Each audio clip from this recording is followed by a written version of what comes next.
Betul, makanya kan fisika juga, kalau dulu fisika itu fisika Newtonian, fisika klasik.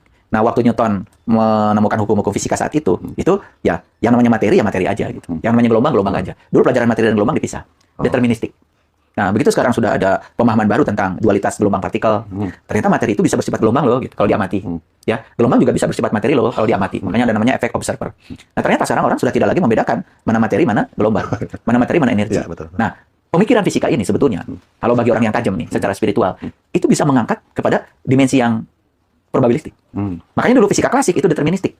Sekarang kalau fisika kuantum itu probabilistik. Jadi ya, energi ini bisa diolah menjadi apa saja. Makanya hukum kekalahan energi mengatakan energi itu tidak bisa diciptakan, tidak bisa dimusnahkan, tapi bisa berubah bentuk. Nah, berubah bentuk, energi yang satu ini mau dibentuk jadi apa saja.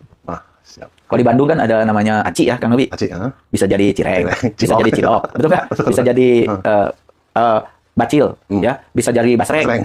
Ya. Jadi probabilitasnya banyak. Probabilitasnya banyak.